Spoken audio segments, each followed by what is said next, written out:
Welcome to PEAC, Train Like a Girl, a podcast by girls in sport, for girls and coaches in sport. We're here to amplify your voice. It deserves to be heard. At PEAC, we are a safe place for girls to hang out, learn, grow, and build community. We empower girls in sport and coaches with knowledge, resources, and support we think is necessary in today's athletic environments to thrive. Join us for bold conversations about experiences of girls in sport. Our discussions will make you laugh. Sometimes they're going to make you cry, cheer. For sure, you're going to get a little frustrated.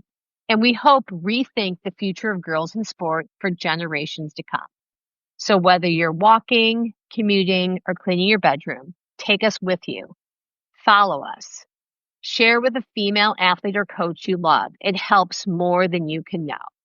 Now, I'm so excited to introduce you to our next guest, my friend and fellow coach, Teri, who I think I totally stalked before she actually knew who I was.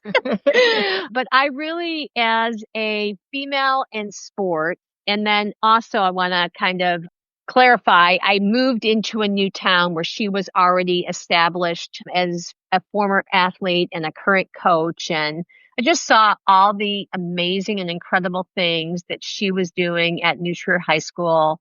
And I knew that she was somebody I wanted to get to know because I certainly have admired her forever. So I'm really over the moon thrilled that she's here. But more importantly, I'm really thrilled that she and I have become friends and that we can have hard conversations with each other. So, Teri, are you ready to get warmed up? I am. Thank you. That's a wonderful introduction. I appreciate that. Well, And you I are too am welcome. excited. Me I'm too. I really can't wait excited to that our hear paths have everything you have crossed. to say. All right, beach or mountains? Mountain, that's easy. Road trip or plane? A road trip, that's even easier. I hate to All fly. right, summer or winter Olympics? Ooh, a summer. All right, one last one, Taylor Swift or Beatles? Ooh, can I say neither? Can I say like Fill James us in. Who Taylor? would it be? It'd be James Taylor. So, Nice. I or like it. A Van, little JT. I like Van it. Morrison. There you go. You and I may be the only ones that know who those people are, but I Yes, that's appreciate okay. it. That's right. Well, thank you again for being here. Now that we are warmed up and you filled us in on your awesome music taste that everyone else is going to have to go Google, Yeah, be like, tell us a little bit about your story as it relates to being a girl in sport. oh wow. I think some of my first memories, I have an older brother who's 5 years older, and really it was just tagging along with him. We had a basketball court outside, and I did anything that he did. And so that really was my first, and he was great about letting me play, teaching me. And so that was kind of the first, my first introduction is just tagging along with him. And then one of my core memories in terms of being a girl in sport was fifth grade. We moved to a new town and I wanted to try out for the basketball team and they didn't have one for girls. Mm. So through some hard conversations with, my parents, they finally let me try out. And actually it was my dad who had those conversations. And so they finally let me try out for the boys team, and my mom came a little bit early to pick me up and was looking in the window, and because she just wanted to know, like, could I compete? Where did I stand with the boys? And so the principal walks up and said, "Man, that girl is really good. Too bad we're not going to be able to keep her." And he didn't know who my mom was. And my mom's like, well, why not? And he said, well, I just, locker rooms, we just can't get into this. And my mom said, that little girl probably knows she's really good and belongs on that team. How do you think that's going to make her feel? Mm. Well, he quickly realized who my mom was. And thank goodness my fifth grade basketball coach was very competitive and he wanted to win. And so you know, I made the team. and I was a starter on that team. And Wow. yeah, so I always think back to that coach, and his competitiveness ruled over any gender issues. Yeah. And just really thankful for that, to the day. And so I was able to play on that team, fifth and sixth grade, and then seventh grade they had a girls team. So I was able to then play with the other girls as well. But it was, like I had to sit in the front of the bus with the girl cheerleaders. They wouldn't let me sit in the back. I hit a game-winning shot one time, and we're all like, you know, cheering, and then we run into the locker room, and I couldn't go in the locker room, so I was like celebrating by myself. Uh, but little things like that, like but it was, that was 1970. What would that have been? 79. So, the Title IX had just started and definitely wasn't fully enacted everywhere yet. But yeah, so that was my introduction. But then, just the work that other women did during that time made my high school experience so great. We Hmm. moved up to Chicago when I was in eighth grade. And so, uh, here I grew up in a small town in Indiana. And so here it was the resources for girls were much better at Libertyville at the time. And so, I had a much broader experience. I was able to, go to camp. Basketball camp. I was able to play lots of sports.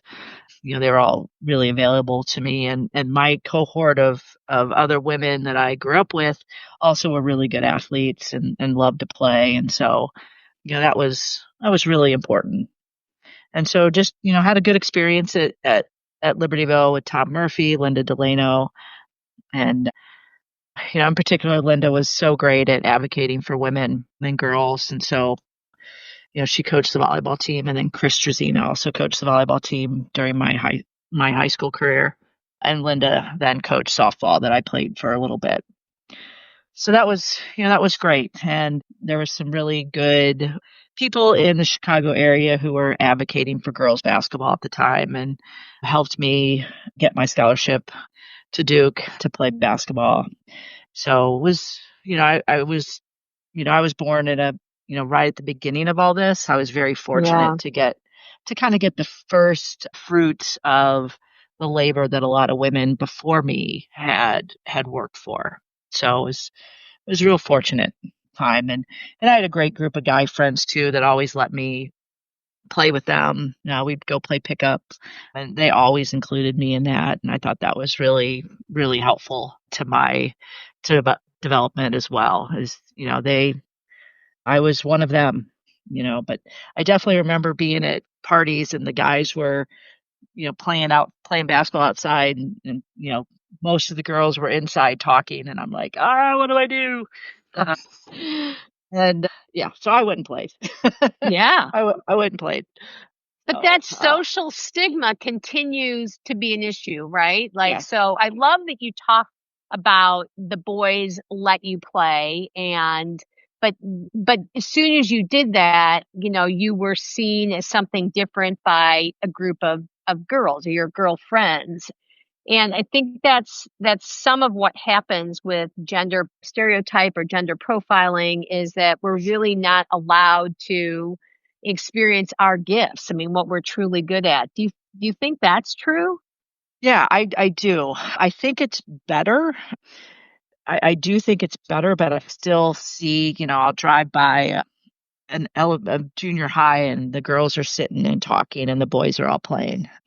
So Yeah. I still see that. I do think it's better. Little things that I know I have done, like we have a scout team, a group of boys that play against our girls. And so, that right there, I think is so good for the boys to actually get out there and play with the girls. And they're like, whoa, like they're really good. So those kind of interactions I think are essential for that kind of stigma to go away. And so we just need more of those interactions. But for sure, you still hear guys like, "Oh yeah, I could play against Caitlin Clark, no problem." Right. And then they get out there and it's like, no. Yeah.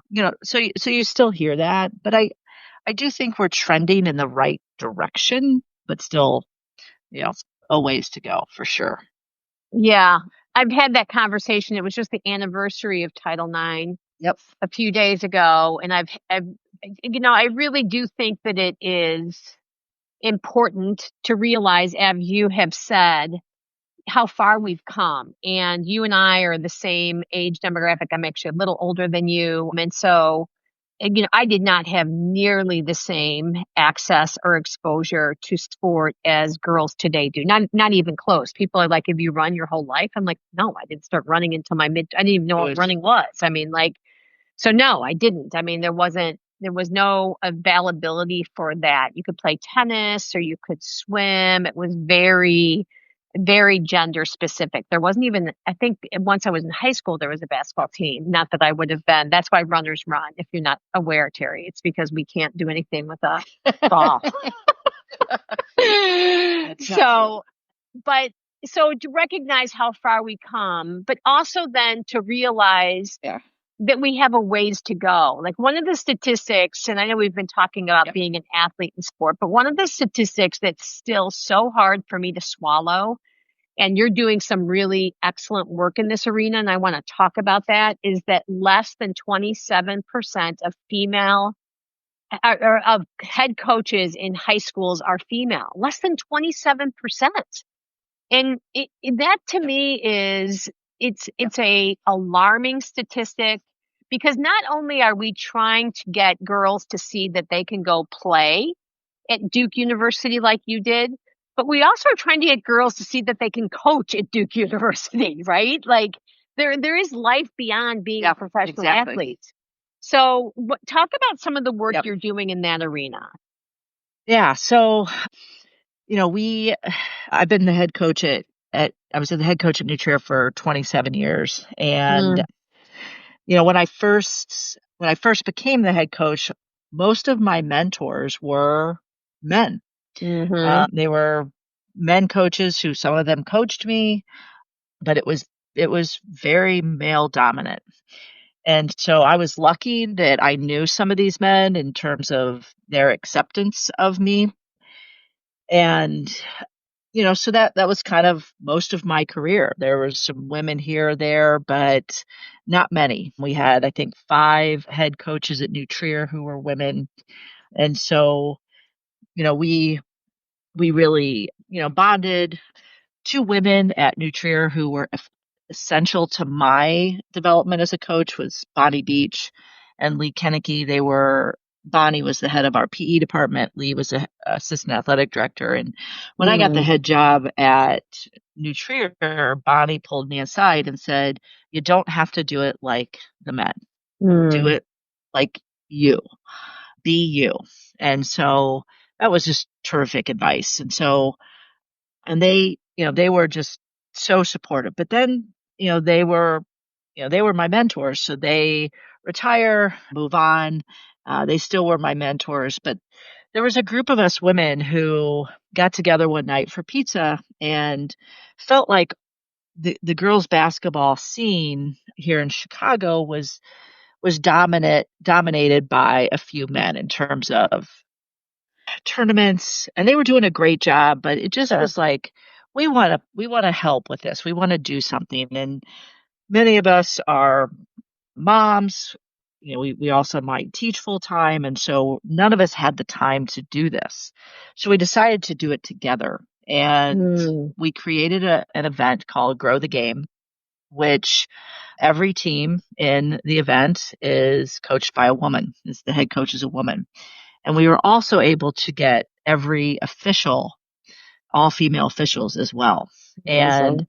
yeah, we started 6 years ago. We had 14 teams. Next year we'll have 52. Oh my goodness. Yeah, yeah. And I think some of the neat aspects for me, one is I now have a group of colleagues, other women coaches who, we can lean on each other, we can Sure. support each other. And when I might feel that somebody isn't treating me as respectfully, rather than thinking, "Oh, it's me," I hear the same story from someone else. And so it's Yeah. like, to share that has been helpful. And the female officials too. I've like that to me has been one of the neatest parts of this is getting to know them. And they feel they have some of the same Sure. issues that we do in terms of, maybe a male coach not taking them as seriously or getting on them, or a fan getting on them more so than they might a male official, or just questioning their knowledge. Sure. And so it's been phenomenal. And I think, when we talk about like what our goals have been, really to me, it's that, as you said, I want my young athletes to know that they have a voice. I want my daughter, I want my players to know that they have a voice and their voice is just as important. And whether that voice is in coaching, whether that voice is in refereeing, whether that voice is at home with a spouse, or that voice is, in a boardroom somewhere in a business, that their voice is just as important as anybody else's.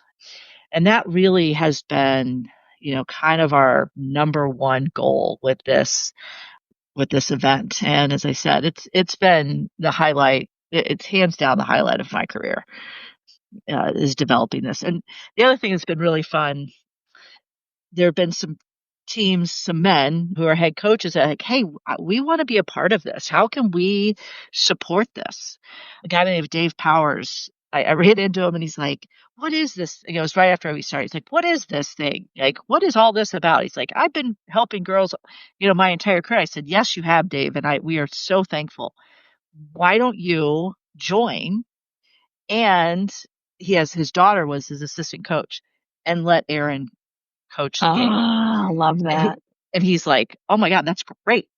And so now we have other teams in it who have a male head coach, but they're female assistant coaches in that game. And so, it's just really about giving women a chance. Yeah.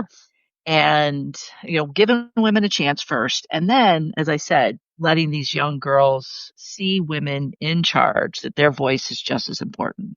And I will tell you, the group of women that are a part of this, holy cow, their accomplishments. I mean, I would say 80% were Division I athletes. Wow. I mean, you can't get that. You can't get 80% of male coaches being Sure. Division I athletes. So it's just an incredible group of women, both just talent-wise, their accomplishments, what they're doing for the game. And so, yeah, so it's been, as I said, it's been phenomenal. Yeah, that is absolutely amazing. And I know that's one of the things that you and I really connected, because the work that we're doing here at PEAC is, it's performance education for athletes and coaches. And we know that from a coaching perspective, and I want to go back to what your assistant athletic director told you, was don't do it like the people before you were doing it. Do it like you want to do it. And even though you are capable of playing with the boys, and you were capable of playing with the boys and competing with them, I do think that one of the things that has lagged behind is girls and boys do develop differently, both physically, mentally, emotionally.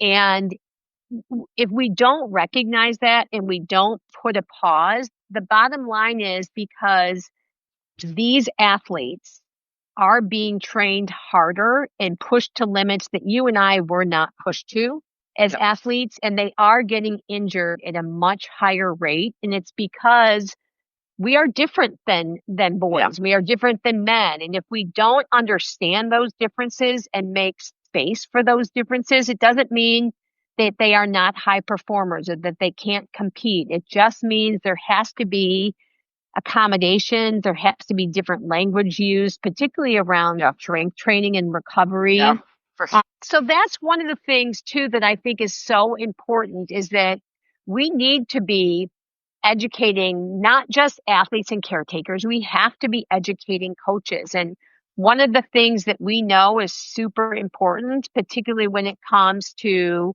strength training, conditioning, and recovery is to talk about period health and what that looks like and fuel. And the minute you have that conversation and you're talking to a man, that's exactly, you get some like uncomfortable, weird. And the thing is, we can't be coaching girls and not have a firm at the level we're coaching them at and not have a firm understanding of what's going on, because these developmental years in high school are so impactful to long-term health and well-being. And that's why we're here. We need to make sure that voice is heard and that men stop making weird faces when a girl shows up in a gym in a sports bra or talks about having her period. Or so what are some of your thoughts around that?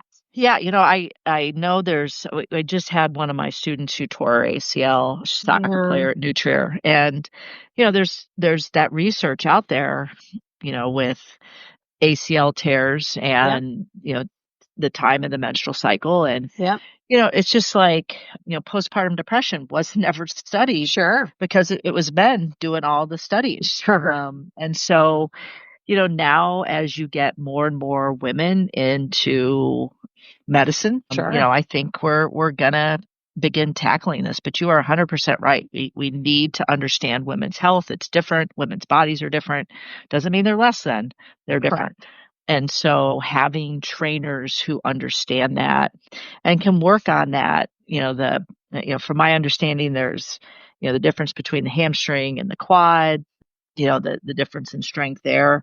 I think, that has to be addressed. We have to look at those things. Otherwise, we're going to do these girls a disservice, because, ACL tears are way more common in women. And so, but yeah, my hope is, is more women, but, I hear so many more girls want to be physical therapists. Yeah, I agree. So many more girls want to be an orthopedic surgeon. Sure. I have 2 kids that just graduated. One she actually has an internship with Chicago Sky because she wants to go into physical therapy. Go Pags. I know. And so it's awesome to see that.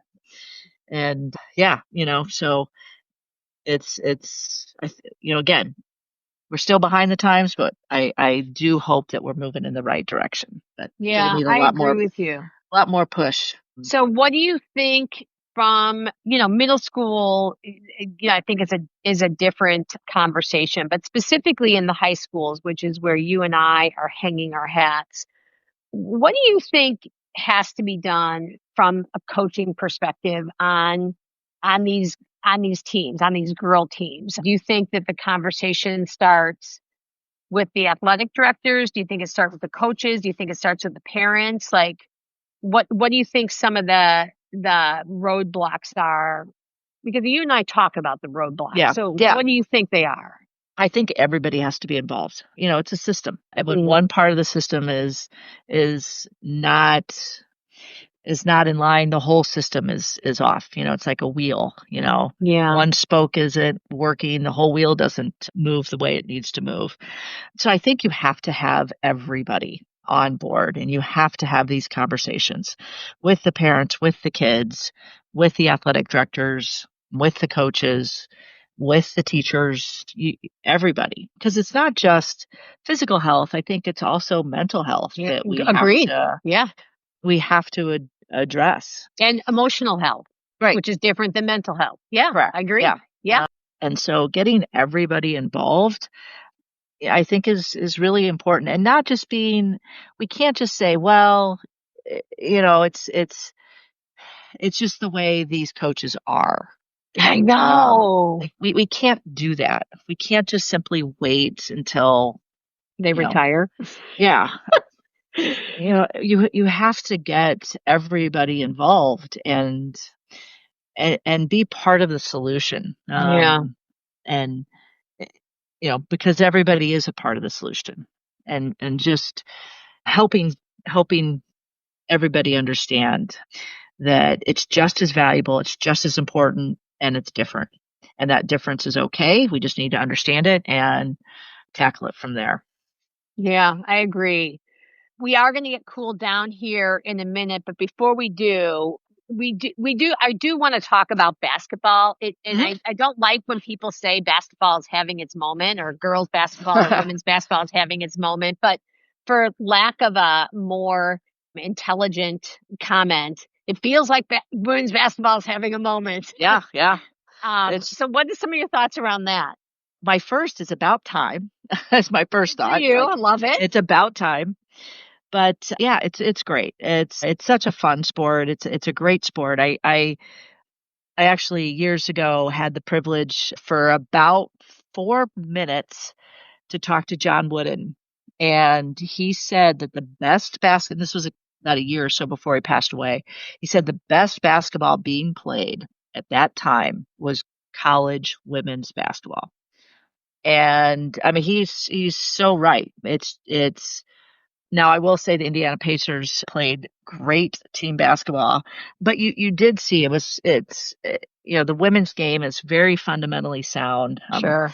Tends to be a little bit more team oriented, and it's a great product. It's so much fun, and it is really really fun to see it get its day, get its due recognition. And so yeah, I've just loved it. And so, it's good. I know kind of a story I always tell.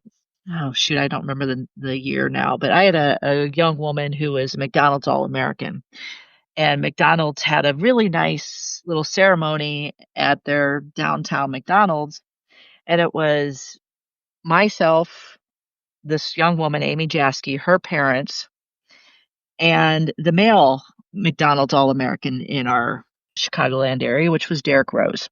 Oh, come on. That's And hilarious. yeah, but to see like the trajectory of his career Uh, and that of my player, was it was dramatically different. And Abby Wambach has a graduation speech that she talks about the same thing, that she was given some lifetime honor, and the other two could retire. I think it was with Peyton Manning. The other two could retire, and she had to keep working. yeah. And so it's as I said, it's about time. Yeah. Awesome to see.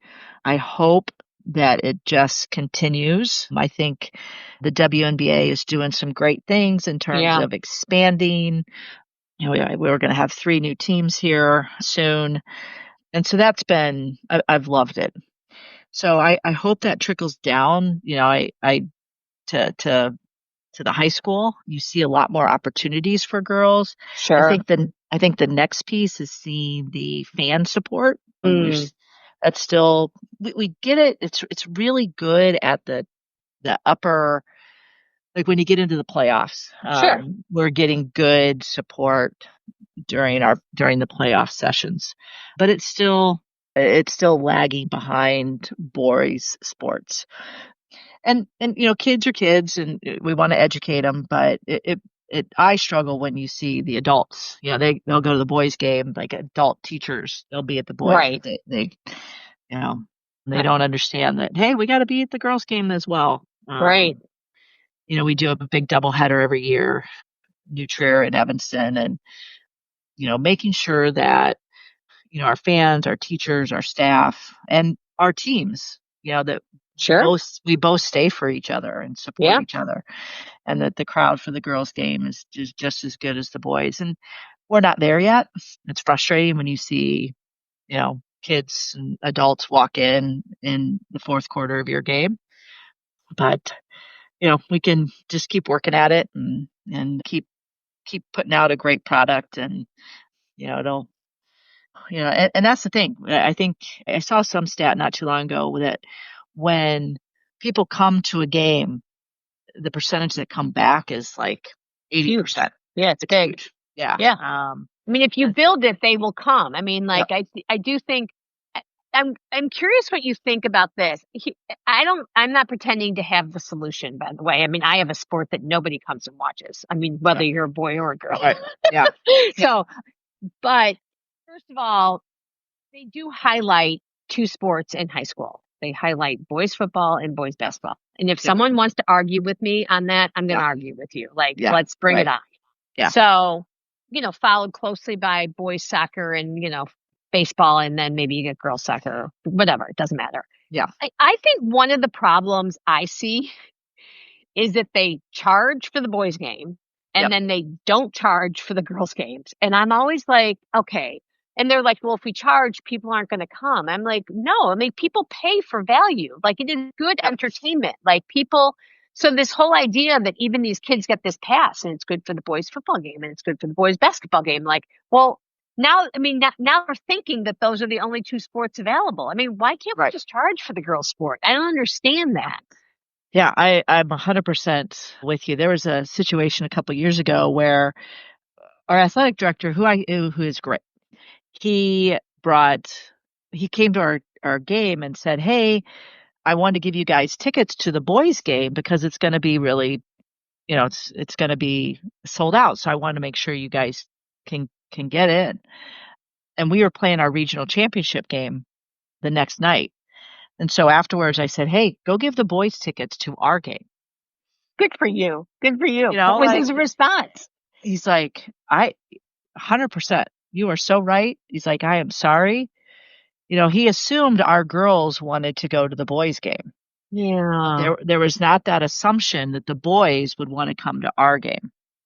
And Yeah. so he did, and the entire boys basketball team came to our regional championship game. That's And so amazing. it is like when you make it a valuable thing, Yes. when you That's give it exactly right. value, you give it value. And unfortunately, in our culture, if it's expensive, it has more value. Right. It doesn't have to be expensive, but it's it does. It's It also gives it more of a value. commitment then too, right? Right. Like Well, there is yeah, something to be said for that too. I yeah. don't know. I mean, yeah. I mean, when I pay to go to the gym, I tend to go more. Yeah. I mean, I just think it's if you're and the argument is, well, no, because then we're charging, the only people coming to the girls game are the parents. And I'm like, as I'm looking around the gym sometimes, which in our girls games can sometimes be better attended than the boys. But I'm looking around the gym with the boys games and I'm like, what are you talking about? This is just parents too. Like, Yeah. I mean, you just can't have Right. it both ways. So Right. that's Yeah. one of my things that drives me crazy. But Yeah, for sure. I think that it's kind of like the whole brand imaging around professional basketball. I mean, those tickets, some of those tickets are going for way more. But that's the thing is that when people think that it is something valuable and worthwhile, they are going to They'll put more go. effort into it. Yes. Yeah. So, Go.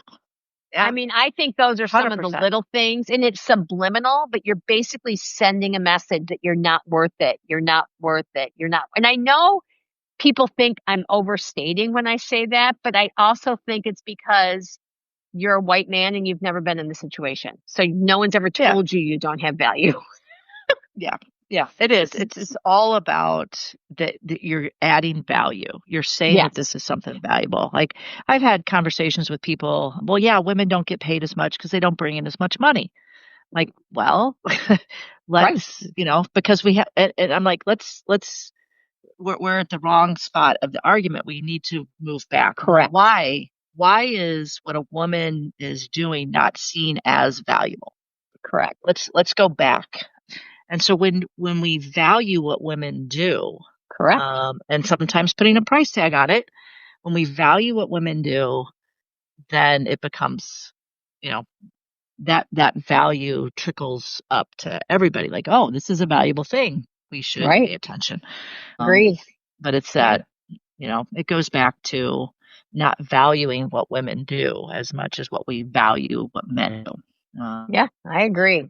Yeah. I think that is a good place to stop before we get cooled down. Caitlin, do you have anything you want to add or ask? Yeah, the first thing I wanted to say is how inspiring it is hearing about the all women tournament because that's really exactly what this podcast is about, just creating a network where women can support each other and have those tough conversations because I mean, it happens when women are going through these situations and they think they're alone in the sense of it's not happening to other people and then you go one town over and they're going through the same thing. So It really is so important to just create a network and connect people and support each other, be there to empower each other, because it really does make such a difference. So I wanted to just, that is so awesome. I'm so happy that that is going on. And Thank you. another thing I was thinking of is when we were talking about the current state of women's basketball, and this is a personal thing, is when I was able to go to Ireland this year. It was a great opportunity, and I ran into this woman, and I was talking to her, and when she found out I was American, she was so over the moon to talk about Caitlin Clark, and she just could not, and like, I'm not a basketball player. Obviously, I love Caitlin Clark, so I was trying to keep up with her as best as I could, but she was so over the top, and it was so awesome. And That's she was funny. saying that she had never been to America, but she was trying to specifically plan a trip where she could watch Caitlin play. So That's awesome. it was really I love to awesome. hear that. That is Yeah. great. That's that's awesome. And it goes back to what I was saying in the beginning. It's a global movement. Like, it is not 100%. it is not here in the US. So this is so impactful, like across these big, huge ponds. Like, For this sure. is going to make a difference. And I think that Yeah. that's the thing that we just need to keep focusing on. Our intern that was here before Caitlin was a swimmer at the University of Iowa. So we would have some funny conversations, and Yeah. they do a great job in general with women's sports. But she even said, like, she's like, compared to Caitlin Clark, like, we're barely getting the scraps over here. That's awesome. Well, you know, Yeah. women's professional basketball for years was better in overseas. Yeah, Most of these women had to go overseas, so it is a global movement. It's completely. like the professional game paid more over there. Like They get housing. they get housing. It was Yeah. games were well attended, better Yeah. attended. So yeah, so of course it's a global movement, 100%. So Which I love. And that's the thing, is that we can it's just fun. it is fun. It makes it is, it's an exciting time. And I love It that is. because I know you're retired now, but I also know you have a lot more mountains that you're willing to climb. And I'm so glad to be on the ride with you. Yeah, and it's fun to see too, like my own daughter, gets some of That's these exactly right. opportunities and getting to travel and play, top competition in the United States. And it's awesome to see that. I agree. And she's a good kid. I'm lucky that I've gotten to meet her too. So thank she you thinks for that. and she thinks nothing of it. Like, this has always been this way, and I love that too. I do she too. she knows different because I tell her, but it's nice that she she feels like this is normal, which is awesome. Yeah, I agree. All right, so let's get cooled down. Thank here. you. What is the best or worst advice a coach ever gave you? Oh boy. As an athlete? Yep. As an athlete, I had a coach tell me that they have to break you down first before they can build you up. Yeah, that's not such good advice. Yeah, that was not good advice. You didn't take that one with you, I'm assuming. No, I didn't. Probably the best advice actually wasn't a piece of advice. It was just an example somebody said is taking care of every kid on your team.